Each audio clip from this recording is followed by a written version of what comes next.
Bismillahirrahmanirrahim. Assalamualaikum warahmatullahi wabarakatuh.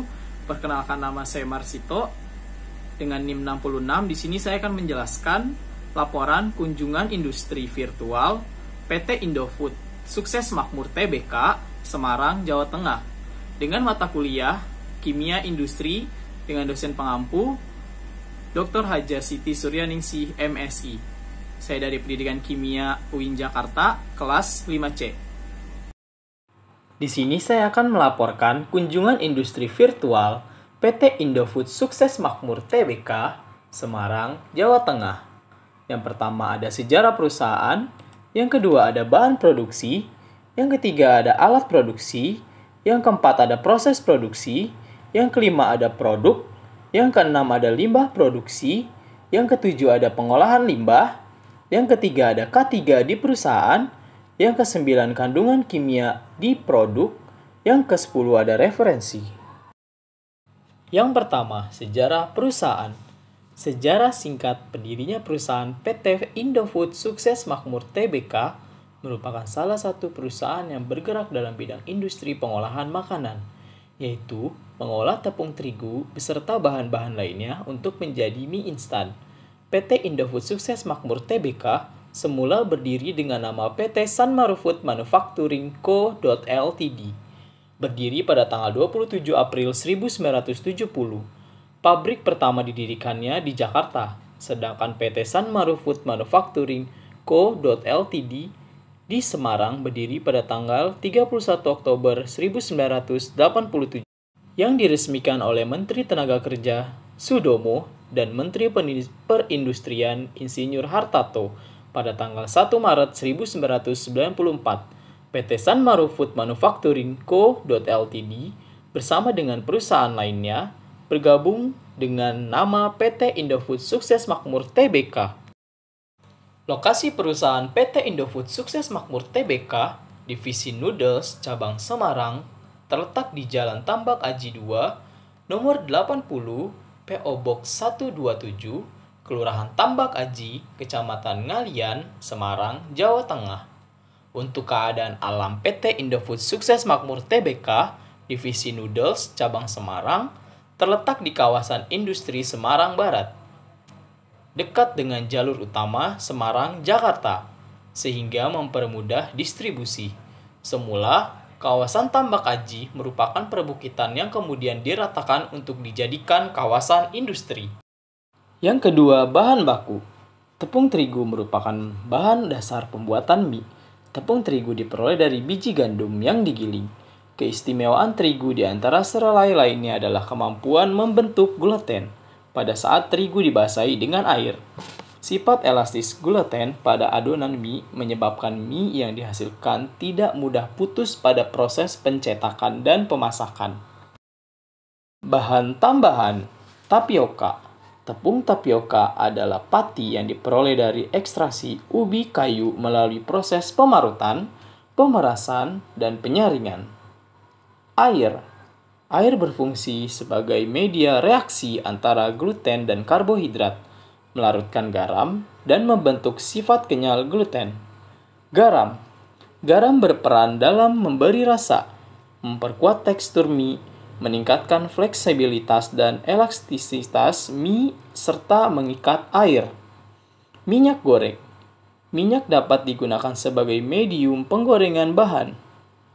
Dalam penggorengan, minyak berfungsi sebagai medium penghantar panas, menambah rasa gurih dan kalori dalam bahan.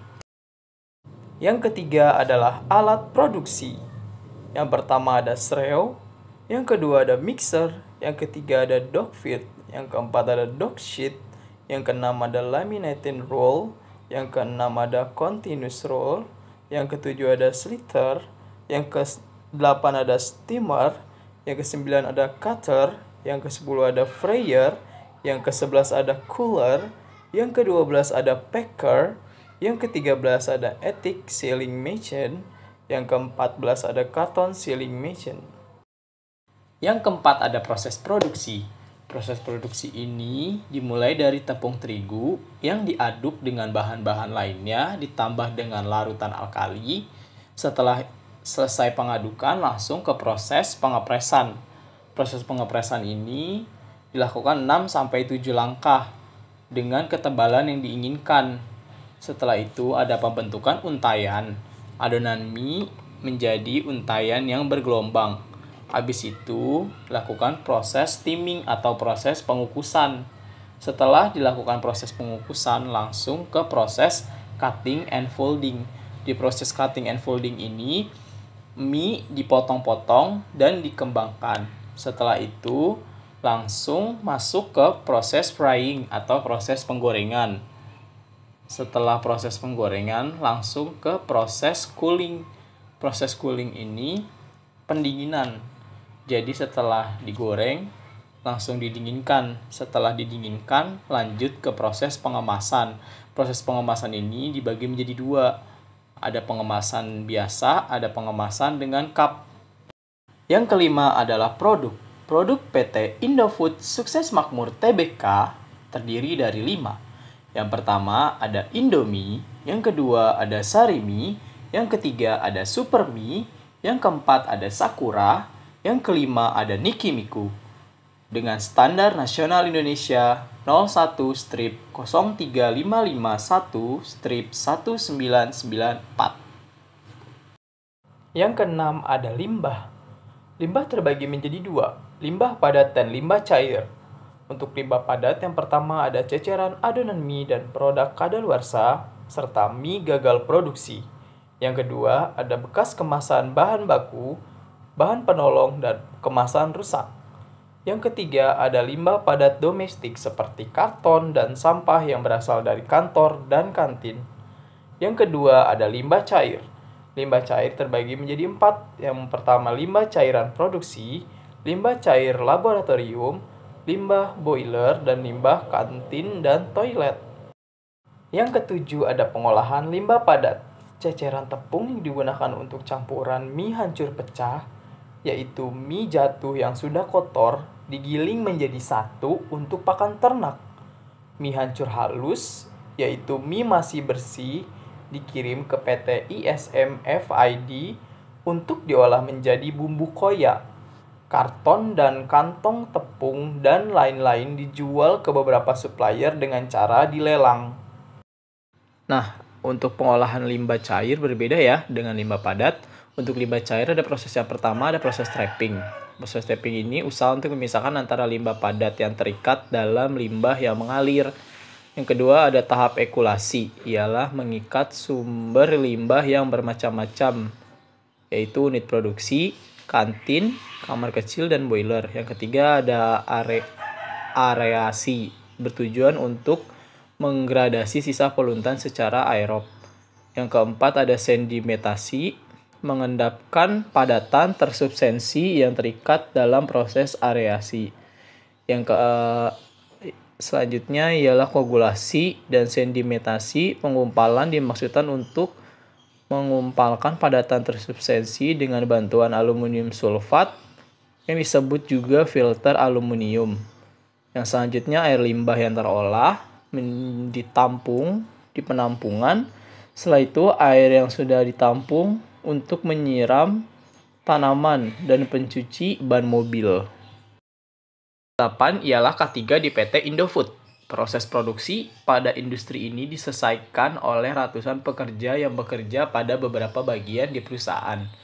Terjadinya kecelakaan kerja di PT Indofood Sukses Makmur Tbk dapat mengancam kesehatan dan keselamatan para pekerja. Industri ini memiliki departemen khusus, Departemen Safety and Healthy Environment, yang bertugas untuk menganalisis masalah terkait kesehatan dan keselamatan kerja. K3, proses analisis kerja dapat dilakukan dengan menganalisa kejadian kecelakaan kerja pada tahun 2015 sampai 2015 dan wawancara dengan SHI officer dan SHI staff terikat kejadian kecelakaan kerja. Berdasarkan analisis yang dilakukan, jenis kecelakaan kerja yang terjadi adalah terjepit, terpleset, terjatuh, tertimpa, dan terbakar. Jenis kecelakaan kerja tertinggi adalah terjepit. Lokasi kecelakaan kerja berada di departemen produksi, warehouse, dan teknik. Yang kejadian tertinggi ada di departemen produksi. Penyebab kecelakaan kerja yang disebabkan oleh faktor on-face condition sebesar 84% dan faktor human error sebesar 16%. Yang kesembilan ialah kandungan bahan kimia dalam produk. Sodium tripolifosfat umum digunakan untuk bahan tambahan pembuatan mie. Berguna sebagai pengenyal karena dapat mengikat air. Biasanya hanya sekitar 0,25% dari banyaknya adonan. Nah, selanjutnya ada CMT, merupakan bahan pengenyal dan membuat tekstur makanan menjadi tidak lengket, elastis, dan halus. Biasanya digunakan sebagai bahan tambahan mie. Ki disebut juga dengan air abu atau soda ki. Tersedia dua jenis, ada ki S dan ki P, merupakan bahan pengenyal mie basah agar teksturnya tidak keras. Zat ini juga digunakan agar mie lebih awet, segarnya, dan tidak mudah basi. Kalsium propanat biasa digunakan sebagai pengawet mie kering, agar tidak mudah rusak seperti mencegah mie berlendir dan jamuran. Yang ke-10 atau yang terakhir, inilah beberapa referensi yang saya ambil dari beberapa jurnal dan beberapa laporan-laporan magang.